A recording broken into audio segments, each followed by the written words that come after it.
Olá pessoal, tudo bem com vocês? Sejam muito bem-vindos ao canal Professor Fora do Normal. Eu sou Johnny Feitosa e esse é o vídeo número 26 do nosso canal. Nesse vídeo nós iniciaremos uma sequência de 4 aulas sobre desenho técnico. E hoje nós faremos uma introdução falando a respeito de características básicas que serão fundamentais para a gente compreender os desenhos técnicos elétricos. E para iniciar, pessoal, vem aquela pergunta clássica: o que é o desenho técnico? Então, o desenho técnico ele é uma forma de representação gráfica que é utilizado com o objetivo de ilustrar vários itens. Itens como instrumentos de trabalho, máquinas, ferramentas, peças e instalações. E nós sabemos que existem dois principais tipos de desenho. Existe o desenho técnico, que é o que a gente vai tratar especificamente nessa sequência de 4 aulas, e existe também o desenho artístico. E a maioria das pessoas que iniciam estudos sobre desenho técnico acabam cometendo o erro de falar que não vai conseguir, que acha desenho técnico muito difícil, porque a pessoa não tem o dom, não tem a habilidade de realizar desenhos. Mas, na verdade, o desenho técnico você não tem necessidade de ter habilidades. Porque o desenho técnico traz para a gente uma série de métodos, uma série de dicas que faz com que qualquer tipo de pessoa, tendo habilidade ou não com desenhos, seja capaz de representar as ferramentas, instrumentos, instalações, ou seja lá qual for o dispositivo, através do desenho com todas as características necessárias. Já o desenho artístico, você tem a necessidade de ter esse dom. E a gente sabe que o desenho artístico ele reflete o gosto, a sensibilidade, ou seja, a emoção do artista que o criou, e o desenho técnico ele tenta transmitir com exatidão todas as características, todas as informações do objeto que está representando.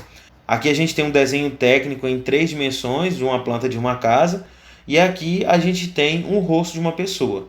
Então, esse rosto é um desenho artístico, então ele tenta mostrar para a gente uma emoção, um sentimento, um gosto que é transmitido pelo autor que criou. Já o desenho técnico ele tenta mostrar para a gente as características do objeto que está sendo representado, que no caso do exemplo é uma residência. E como que é elaborado, pessoal, o desenho técnico? O desenho técnico, para ele ser elaborado, primeiramente, você precisa conseguir obter as medidas e o formato do objeto ou da instalação que deseja se desenhar. Então, se você já tem as medidas, você quer fazer, por exemplo, o desenho de uma planta baixa de uma casa, com as medidas, com as dimensões dessa casa e o formato dos cômodos dessa residência, você vai fazer um esboço. E o esboço, pessoal, é um desenho feito à mão livre, sem se preocupar com erros como linha torta, por exemplo. Então, o objetivo do esboço é fazer a representação do formato do objeto que está sendo representado, e nesses formatos serão utilizados cotas também, sem se preocupar com retilinidade das linhas, e a partir disso você vai fazer a representação das medidas. Depois que você já tem o esboço com as medidas e o formato do objeto que vai ser representado, você precisa fazer uma análise para identificar se precisa se aumentar mais algum detalhe ou se precisa se alterar alguma cota de lugar, alguma característica nesse objeto para melhorar a representação no desenho definitivo. Depois que foi feita essa confirmação, não tem necessidade de alterar, ou se tinha, já foi feita a alteração do seu esboço, aí você já pode realizar a elaboração do desenho definitivo. Então você pode utilizar os instrumentos de desenhos básicos para realizar esse desenho, no caso do desenho ser manual, como por exemplo régua, lápis, borracha, papel, compasso, gabarito. E a gente tem vários outros instrumentos de desenho manual, mas na verdade esses instrumentos eles não são muito utilizados hoje em dia, principalmente na área da eletricidade. Por quê? Porque hoje a gente já fala muito em indústria 4.0, apesar do Brasil ainda ser muito pobre em tecnologias da indústria 4.0, a gente tem a tendência de alcançar esse patamar. E o desenho técnico feito manualmente é algo que tende a ser extinto. E o que vai assumir a posição do desenho técnico feito manualmente é o desenho assistido por computador, que a gente conhece como CAD. E hoje a gente quase não vê profissionais fazendo desenho de planta baixa de casa, por exemplo, blocos ou estruturas de peças mecânicas, ou seja lá qual for o objeto, desenhando manualmente. Então é importante que o profissional saiba dominar essas técnicas, mas você tem que saber que a tendência é partir para o desenho somente no computador, que é o desenho que a gente conhece como desenho assistido por computador, o CAD. E existem vários softwares para fazer desenho elétrico, desenho mecânico, para fazer o desenho de plantas baixas de residência, para representar projeto elétrico predial, ou até mesmo para representar estruturas de instalações industriais com o projeto elétrico também. A gente tem o conhecido como AutoCAD. A gente tem também o Inventor, a gente tem o SolidWorks. Então temos vários softwares que fazem o desenho assistido por computador. Mas o importante é você saber que a tendência é que o CAD domine a área do desenho técnico. Aqui nós temos as dimensões dos papéis que são utilizados para representar os projetos ou desenhos manualmente. Então a gente tem 4 tamanhos de folhas. Então a gente tem a folha A0, A1, A2, A3 e A4. Se vocês observarem, quanto menor for o número aqui do nome do papel, maior é a sua dimensão. Se vocês observarem, o maior deles é o A0, que tem a dimensão aí de 841 por 1189 milímetros. O A1, 594 por 841 milímetros. O A2, 420 por 594 milímetros. O A3, 297 por 420 milímetros. E o A4, que é o menorzinho que todo mundo está acostumado a utilizar para fazer as impressões nas impressoras pequenas, que é o tamanho de 210 por 297 milímetros. E existe uma técnica para dobrar os projetos, principalmente quando você tem os papéis muito grandes, como o A0, por exemplo. Se vocês dobrarem o papel A0 ao meio no sentido longitudinal, vocês vão observar que vai gerar o tamanho de um papel A1. E se você pegar o papel A1 e dobrar ele no meio nesse sentido, você vai formar o papel que a gente conhece como A2. E se dobrar o A2 no meio novamente, no sentido longitudinal, vai formar o papel que a gente conhece como A3. E o A3, se você dobrar ele nesse sentido, que é o vertical, você vai também formar o papel que a gente conhece como A4. Então são aproximadamente proporcionais as dimensões dos papéis. Pessoal, as dimensões dos papéis são as seguintes. A0 é igual a 841 por 1189. O A1 é 594 por 841. O A2 é 420 por 594. O A3 é 297 por 420. E o A4, que é o menor de todos, a gente sabe que é 210 por 297. E para ajudar a gente a fixar esses valores e tornar fácil para a gente conseguir identificar o tamanho de qualquer um dos papéis, você precisa decorar somente o tamanho do seu papel maior, que é o A0. E usar a regrinha seguinte, que é a regra do cruzamento. Então, o que está aqui do lado esquerdo do A0, você passa para o lado direito para você conseguir encontrar a dimensão do A1. Então, é 841 a dimensão da direita do A1. E a dimensão da esquerda, você vai pegar o valor do lado direito do A0 e dividir por 2 e cortar o valor quebrado. Ou seja, você vai usar somente o número inteiro. Então, 1189 dividido por 2, nós sabemos que é 594,5. Então, você vai cortar o número quebrado e usar somente o valor inteiro para colocar aqui na dimensão do papel. Então, é 594 e foi o 1189 dividido por 2 e cortou o quebrado. E o 841 que estava lá em cima, você cruzou ele para o lado direito. Então, todos os outros a gente consegue encontrar usando essa regrinha. Então, o 841, você vai passar ele para o lado dividido por 2 e cortando o quebrado. E o 594, você manda ele para o lado direito exatamente o mesmo valor. 420, manda para o lado direito o mesmo valor. E o 594, você divide por 2 e corta o número quebrado. 297, manda ele para o lado direito o mesmo valor. E o 420, você manda para o lado esquerdo depois de dividir por 2 e cortar o valor quebrado. Então é uma regrinha muito bacana que dá para você encontrar a dimensão de qualquer um dos papéis, caso você seja questionado com o tamanho de algum deles. Então eu vou fazer com vocês aqui o exemplo para vocês conseguirem aprender a usar essa regrinha facilmente. Então o A0 eu já sei, que eu já decorei ele, que é 841 por 1189, certo? E aí eu sei que o que está do lado esquerdo do A0, eu vou passar para o lado direito, então vai ficar 841 aqui no lado direito. E o 1189, eu vou dividir ele por 2. E eu sei que eu vou encontrar 594,5. Então 594,5, vou cortar o valor quebrado e vou usar somente o valor inteiro aqui do lado esquerdo na minha dimensão do papel A1. Então eu tenho a dimensão do A1, então vou passar o que está do lado esquerdo do A1 para o lado direito do A2, então dá 594 aqui. E o 841 eu vou dividir por 2 e eu vou encontrar o valor 420,5.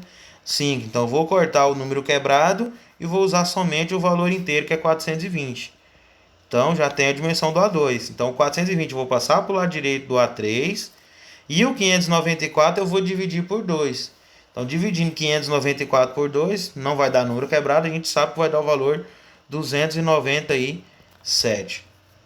E o 297 está do lado esquerdo do A3, eu vou passar para o lado direito do A4. E o 420, da mesma forma, eu vou dividir por 2 para mim poder colocar do lado esquerdo do A4. E a gente sabe que a metade de 420 é igual ao valor 210. Então é só uma regrinha, uma manhã para ficar fácil de você descobrir as dimensões de qualquer um desses papéis. E aqui a gente tem as posições que a gente pode encontrar uma reta ou um plano. Então a gente sabe que a posição de uma reta pode ser horizontal, pode ser vertical ou pode ser a posição inclinada. E às vezes as pessoas confundem o que é horizontal e o que é vertical. Então horizontal, pessoal, é a posição quando a reta ou o plano se encontra deitado. Ou seja, o plano ou a reta vai sair da esquerda e vai chegar na direita, ou vice-versa. E na vertical, o seu plano ou a sua reta se encontra na posição em pé. Ou seja, o seu plano ou a sua reta vai sair de baixo e chegar em cima, ou vice-versa. E o inclinado é o meio termo entre os dois, onde você tem um ângulo aí do eixo horizontal com o eixo onde se encontra a sua reta. E aqui a gente tem as principais figuras geométricas planas. A gente tem o quadrado, que é a figura que tem todos os lados iguais. Aqui a gente tem o círculo, que é uma circunferência.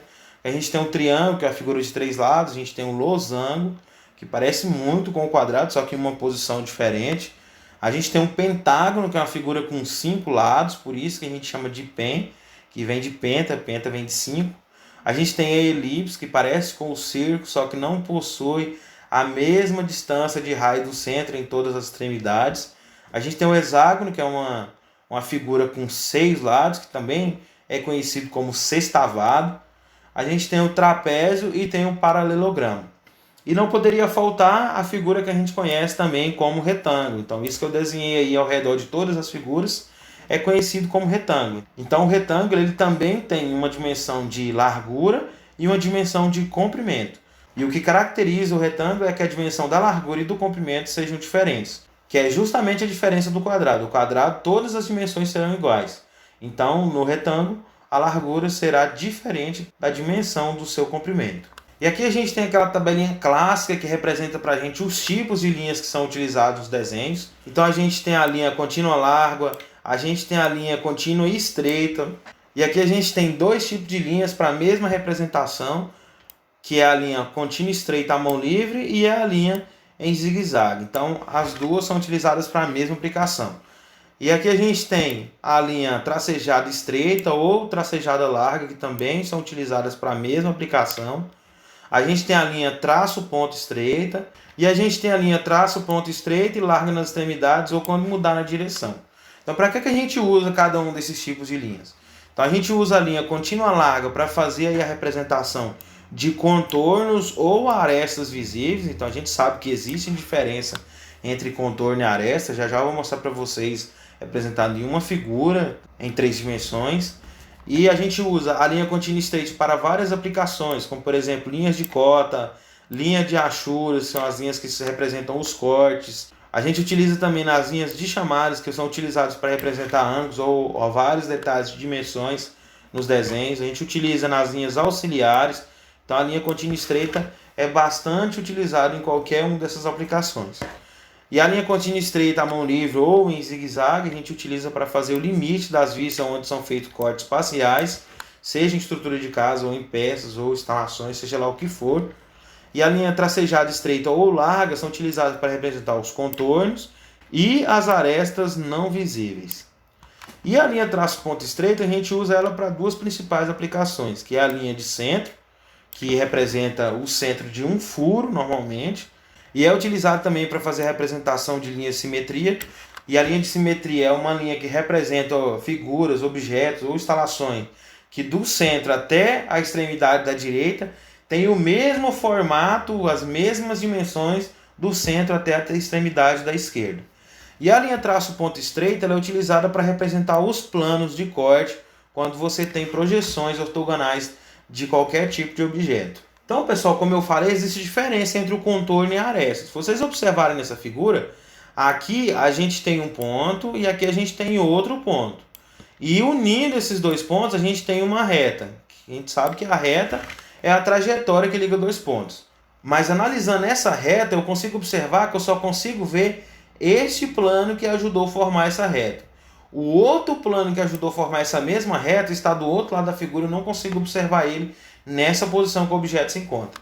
Então isso subentende para mim que essa reta representa para mim um contorno. O contorno é aquela reta ou aquela linha no objeto que você não consegue observar os dois planos que o formou. Então se eu observar aqui, por exemplo, essa reta, que eu consigo observar os dois planos que formou essa reta, que é esse plano aqui da esquerda e esse plano aqui da direita, então eu consigo perceber que essa reta aqui representa para mim uma aresta. Então a aresta você consegue observar na figura, na posição que ela se encontra, os dois planos que formou essa reta. Se você consegue observar apenas um dos planos que formou essa reta, obrigatoriamente essa reta não é uma aresta, essa reta é um contorno da figura.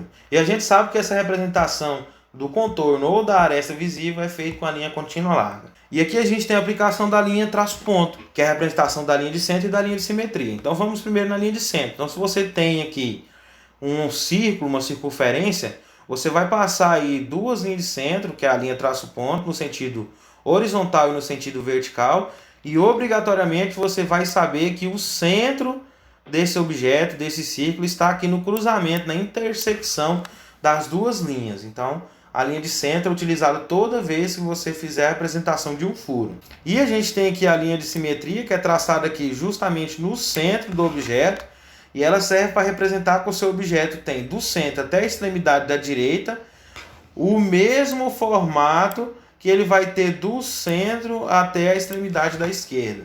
Então ele vai funcionar como se o objeto fosse um espelho, alterando apenas a posição em que se encontra esse lado da peça. Então vai possuir as mesmas dimensões e o mesmo formato, invertendo apenas o lado. E aqui a gente tem a representação também da linha contínua estreita, que é a linha que representa a achura. E o que seria a achura, pessoal? A achura são essas linhas que estão inclinadas na direita. Então toda essa região que vocês observam aqui dentro desse retângulo, então isso aqui é uma achura. Então as linhas inclinadas na direita representam uma achura, que é a região onde a peça sofreu um corte. Então existem várias peças, várias instalações que necessita-se de realizar cortes, e nesses objetos é representado aqui no material onde a peça sofreu o corte, certo? Nesse mesmo desenho a gente tem aqui também a representação da linha de centro, e aqui a gente tem uma linha tracejada, que é uma linha que vai fazer a representação de um contorno ou uma aresta não visível. Nesse outro desenho vocês vão observar que a gente tem aqui a linha de cota. Então a linha de cota é a linha que vai unir aqui as duas setinhas, onde vai receber o valor para representar a dimensão entre essa distância e essa distância do seu objeto. E junto com as linhas de cota, a gente tem as linhas que a gente conhece como linha auxiliar de chamada, que são essas linhas na vertical, que saem aqui da peça e encostam aqui na setinha para representar o ponto de onde a medição foi feita. E a gente sabe que a cota é um valor que vai indicar a dimensão real do objeto, independente de qual seja a escala que o seu objeto está desenhado no papel. Em outra aula a gente vai falar sobre a escala e aprender como calcular esses valores. Então é isso, pessoal, que eu tinha para mostrar para vocês. Espero que vocês tenham gostado dessa aula, espero que tenha ficado claro para vocês os princípios básicos nessa aula de introdução a desenho técnico. E eu quero deixar aqui o meu pedido para vocês curtirem o nosso vídeo, compartilhar com as pessoas que vocês conhecem e se inscreverem no nosso canal para estar sempre acompanhando os nossos materiais, que o nosso canal está recheado de materiais muito bacanas. Então fica aqui meu forte abraço para vocês e até o próximo vídeo.